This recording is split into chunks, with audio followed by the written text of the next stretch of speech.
ஓம் சாய்ராம். இன்னைக்கு நம்ம சாய் சரித்திரத்துடைய அத்தியாயம் 6னுடைய தொடர்ச்சியை பார்க்கலாம். பாபா ஒரு உத்தரவாதம் கொடுக்குறார் அப்படின்னு சொல்லி நம்ம முடித்தோம். அது என்ன உத்தரவாதம் அப்படின்னா, உணவு உடை இந்த 2 விஷயத்தை பொறுத்த வரைக்கும் வறுமைங்கிறதோ இல்லை அப்படிங்கிற வார்த்தையோ என்னுடைய அடியவர்கள் வீட்டில் இருக்கவே இருக்காது. சாப்பாட்டுக்கும், அதாவது வறுமை, அந்த ஏழ்மைங்கிறதே இருக்காது அப்படிங்கிறத அவர் உறுதிப்படுத்துகிறார். எப்போ இது நடக்கும்னா, அவரையே உறுதியாக பற்றி பிடித்தவர்களுக்கு இந்த ஏழ்மை நிலை வராது அப்படிங்கிறது தான் உறுதி. நம்ம சும்மா வாயளவில் சொல்லி சும்மா ஏதோ போய் கோவிலுக்கு போயிட்டு கிடையாது. பாபா தான் எல்லாம், பாபாவுடையது தான் எல்லாம், பாபாவோட நாமம் அப்படின்னு சொல்லிட்டு அவர் கையை எப்போ பிடிக்கிறோமோ அந்த பக்தர்களுடைய வீட்டில் உணவுக்கும் உடைக்கும் பஞ்சமே இருக்காது. தங்களுடைய மனசை எப்போ பாரு என்னுடைய இதிலேயே ஸ்திரப்படுத்தி முழு இருதயத்தோட எவன் ஒருவன் அதை செய்கிறானோ அவனை நான் காப்பாற்றுறது என்னுடைய பொறுப்பு. நான் எப்போவுமே அவனை நல்ல நிலையிலே வச்சுருப்பேன். கீதையிலையும் கிருஷ்ண பரமாத்மா என்ன சொல்கிறாரு, உணவுக்காகவும் உடைக்காகவும் ரொம்ப முயற்சி பண்ணாதீங்க. ஏதாவது வேணுமா உங்களுக்கு, கடவுள்கிட்ட கேளுங்க. இறைவனிடம் கையேந்துங்கள், அவன் இல்லை என்று சொல்லுவதில்லை அப்படிங்கிறது தானே பாட்டு. அதே தான் இங்கேயும், இறைவனிடம் சொல்லுங்கள், எனக்கு இது வேணும் அது வேணும். ஆனால் உண்மையான பக்தியோடு சொல்லணும். அதுதான் மெயின். நிறைய பேர் சொல்லுவாங்கன்னா, நான் கடவுள்கிட்ட போகிறேன், நான் கோயிலுக்கு போகிறேன், வேண்டிக்கிறேன், இது பண்ணேன், ஆனால் என்ன செய்கிறார்? அப்படி கிடையாது. அந்த வாயில், அந்த நாக்கில் அந்த மந்திரங்கள் எப்பவுமே இருக்கணும். அந்த வார்த்தைகள் நம்ம எந்த பகவானை நம்ம கும்பிட்டாலும் சரி, கிருஷ்ணா ராமா அப்படிங்கிற எந்த வார்த்தையை நீங்கள் சொன்னீங்கன்னாலும் அது ஆத்மார்த்தமாக இருக்கணும். அதுதான் மெயின். ஸோ அப்படி நீங்கள் இறந்து கேட்டிங்கன்னா கடவுள் உங்களுக்கு அந்த ஆசீர்வாதங்களை கொடுப்பார். இந்த உலகத்தில் இருக்க இந்த கௌரவத்தை நம்ம விட்டுடணும்.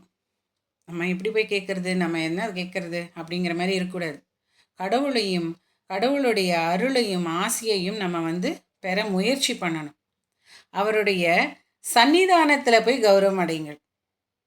உலக கௌரவங்களில் நம்ம போய் விழுந்துடக்கூடாது. நீ பேசலை நான் பேசுகிறேன், நீ பேசின நான் பேசலை, நீ வந்த நான் வரல, நீ போன, இந்த கௌரவங்கள் உலகப்பயமானது. இந்த உலக கௌரவமெல்லாம் இங்கே போனீங்கன்னா நீங்கள் வழிதவறி தான் போவீங்க. பிரச்சனைகள் தான் உங்களுக்கு வரும்.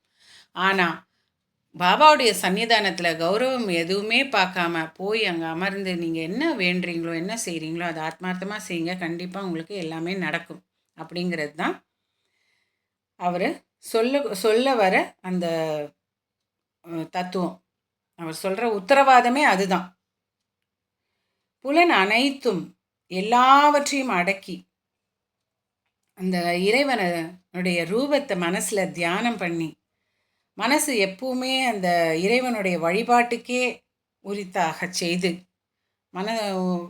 வழிபாட்டுக்கே நம்ம கொடுத்து, வேறு எந்த பொருள்கள்லையும் எந்த விதமான கவர்ச்சியும் இல்லாமல், உடல் செல்வம் வீடு எதை பற்றியுமே நம்ம மனசை அலைய விடாமல் எப்போதும் சாயே நினைத்து கொண்டிருப்பதிலேயே ஸ்திரமாக இருங்கள். அப்போது மன அமைதி கிட்டும், அமைதியாகும், அடக்கமாகும், கவலையற்றும் இருக்கும். நம்மளுடைய மனம் நல்ல பழக்கங்களில் மனம் ஈடுபடுத்தி மனசை அலைப்பாய விடாமல் ஒரே மாதிரியான ஒரு மனக்குவிய அந்த ஒரு இடத்துல ஃபோக்கஸ் பண்ணணும்னு சொல்லுவாங்க இல்லையா, அந்த குவிச்சிட்டு நம்ம இருந்தோம்னா எல்லா விதமான நன்மைகளும் பாபா நமக்கு செய்வார் அப்படிங்கிறது தான் அவர் உறுதியளிக்கிறார். மனம் அலைப்பாயிற ஒரு தன்மையுடைய ஒரு விஷயம் தானே. மனசுங்கிறது அலைப்பாயும் தான். ஆனால் அப்படி இருந்துச்சுன்னா அது ஒன்றி விட்டது, அதாவது அதை குவிஞ்சிடுச்சு, அதாவது ஃபோக்கஸ்டாக இருக்குது அப்படிங்கிறது சொல்ல முடியாது. ஸோ மனசு அலைப்பாய விடாமல் அதை ஒன்றிணைந்து ஒன்றாக்கி அதை ஒரே சிந்தனையாக நம்ம கும்பிடணும், சாமியை கும்பிடணும் அப்படிங்கிறது தான் சொல்கிறாரு. இதெல்லாம் சொன்னதுக்கப்புறம் ஆசிரியர் ஹேமத் என்ன சொல்கிறாரு, ஸ்ரீராமநவமி திருவிழாவை பற்றி நம்ம சொல்லலாம் அப்படின்னு சொல்லிட்டு அவர் ஆரம்பிக்கிறார். இப்போ இந்த ஸ்ரீராமநவமி திருவிழாவில் எப்படின்னா, சீரடியில் கொண்டாடப்படுற திருவிழாக்களில் இதுதான் ரொம்ப பெருசு. 1925ஆம் ஆண்டில் சாய்லீலா பத்திரிகையில் இதை குறிப்பிட்டிருக்காங்க. அதில் ரெண்டு நிகழ்ச்சிகளை வந்து குறிப்பிட்டிருக்காங்க. அது என்னங்கிறத பார்க்கலாம். இந்த ஸ்ரீராமநவமி திருவிழாவினுடைய தோற்றம் இது எப்படி வந்துச்சு அப்படிங்கிறத நம்ம பார்க்கலாம். கோபர்காவனின் சர்க்கிள் இன்ஸ்பெக்டராக இருந்தவர் திரு கோபால்ராவ் குண்ட். அவர் பாபாவுடைய ஒரு பெரிய பக்தர். அவருக்கு 3 மனைவிகள் இருந்தாங்க. ஆனால் குழந்தையே கிடையாது. சாய்பாபாவுடைய அருளால் அவருக்கு ஒரு ஆண் குழந்தை பிறந்தது. அப்போது குழந்தையே இல்லாதவங்க குழந்தை பிறந்தா எவ்வளோ சந்தோஷமாக இருக்கும். அப்போ கொடுத்த சாமிக்கு என்னெல்லாம் செய்வாங்க அதை தான் அவர் செஞ்சார். எப்போது ரொம்ப ஹாப்பியாகி அவர் 1897 அவருக்கு ஒரு திருவிழாவே கொண்டாடணும் அப்படின்ட்டு ஆசை வந்துருச்சு. 3 மனைவிகளை கட்டியும் ஒரு குழந்தையும் இல்லை அப்படின்னா எவ்வளோ சங்கடம். அப்போ கிடைச்ச உடனே அவருக்கு எப்படிப்பட்ட ஆனந்தம் வந்துச்சுன்னா அவருக்கு ஒரு விழாவே கொண்டாடணும், எடுத்துடணும் அப்படிங்கிற மாதிரி அவர் யோசித்தார்.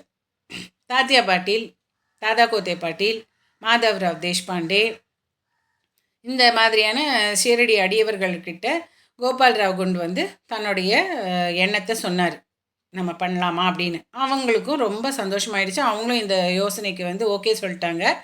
பாபாவுடைய அனுமதியையும் போய் வாங்கிட்டாங்க. நாங்கள் உங்களுக்கு விழா எடுக்கிறோன்னொடனே அவரும் அனுமதி அளிச்சிட்டாரு. அவருடைய ஆசீர்வாதங்களும் கிடச்சிது.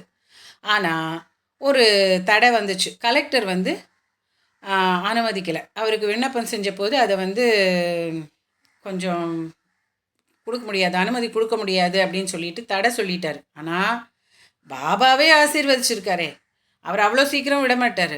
அதெல்லாம் தேவையில்லை அப்படின்னு சொல்கிற ஆள் அவரே ஓகே சொல்லியிருக்காருன்னா அப்போ என்ன, அப்போ அந்த விஷயம் நடக்கணும் தானே அர்த்தம். அப்போ அது நடந்துச்சு. அப்போ அவர் கொஞ்சம் சிரமப்பட்டு அப்படி இப்படின்னு சொல்லி பேசி கொண்டுன்ட்டு பண்ண உடனே கொஞ்சம் முயன்ற போது அது வெற்றியும் அடைஞ்சாங்க. அப்புறம் பாபா கிட்ட கலந்த ஆலோசித்து எல்லாம் டிஸ்கஸ் பண்ணிவிட்டு உருஸ் என்னைக்கு கொண்டாடலாம், உருஸும் ஸ்ரீராமநவமியும் ஒரே நாள் நம்ம நடத்தணும் அப்படிங்கிற மாதிரி தீர்மானிக்கப்பட்டுச்சு.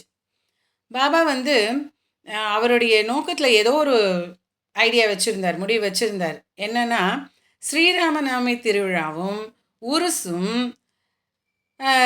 2 திருவிழாக்களும் ஒரே மாதிரி இணைக்கிறதுங்கிறது ஹிந்து அண்ட் முஸ்லீம் சமுதாயத்தினருக்கு ஒரு ஒற்றுமையை உண்டாக்கும் அப்படின்ற ஒரு எண்ணம் அவர் மனசில் இருந்துச்சு. அதனால தான் 2த்தையும் ஒன்றா சேர்த்து நடத்தலாம் அப்படின்னு சொல்லி அவர் ஓகே சொன்னது. திருவிழாவுக்கு அனுமதியும் கிடச்சிருச்சு. ஆனால் நிறைய கஷ்டங்கள் வந்துச்சு. என்னென்னா ஷீரடிங்கிறது ஒரு சின்ன கிராமம் தானே, அங்கே தண்ணீரே இல்லை, தண்ணீர் பஞ்சம் பயங்கரமாக இருந்துச்சு. அப்போது ஷீரடியில் 2 கிணறுங்க இருந்தது. அதில் உபயோகப்படுத்திய ஒரு கிணத்துல நீர் வற்றிடுச்சு. எல்லாரும் உபயோகப்படுத்த அது நீர் வற்றி போச்சு. இன்னொன்றில் இருக்கிறது உப்பு தண்ணி. அப்போ எப்படி தண்ணி இல்லாமல் எப்படி ஒரு திருவிழாவை நடத்த முடியும்? அப்போது சாய்பாபா என்ன பண்ணார், ஒரு கிணத்துல மலர்களை அப்படியே வீசினார். அப்படியே அது மாறிடுச்சு. உப்பு போய் இனிமையான தண்ணியாக மாறிடுச்சு. இப்போ இந்த தண்ணி போதுமானா போதாது. ஸோ என்ன பண்ணாங்க, ரொம்ப தூரத்துக்கு போய் தோல் பைகள், அப்போல்லாம் தோல் பைகள் தான் இருக்கும், அதில் கிணத்துலேருந்து தண்ணியை இறைச்சி கொண்டு போடுறதுக்கு தாத்தியா பாட்டீல் ஒரு ஏற்பாடு செய்ய வேண்டியதாக போச்சு. அப்புறம் என்ன பண்ணாங்க, அந்த திருவிழாங்கிறதுனால நமக்கு எப்படி இருக்கும், திருவிழானா களை கட்டும் இல்லையா. அப்போ தற்காலிக கடைகள் கட்டப்பட்டு மல்யுத்த சண்டைக்கு ஏற்பாடு செய்யப்பட்டது.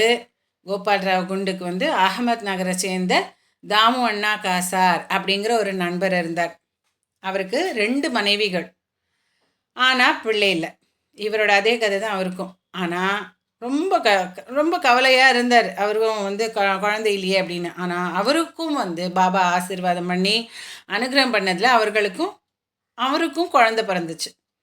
ஸோ திருவிழாவினுடைய ஊர்வலத்திற்காக என்ன பண்ணாங்க, ஒரு சாதாரண கொடி, நம்ம திருவிழா போகும்போது ஒரு கொடி எடுத்துகிட்டு போவோம் இல்லையா, கொடி எடுத்துவோம், அதே மாதிரி ஒரு கொடியை சாதாரண கொடி தயாரித்து கொடுக்கறதுக்கு குண்டு அவர்கிட்ட கேட்டார், தாமு அண்ணா கிட்ட.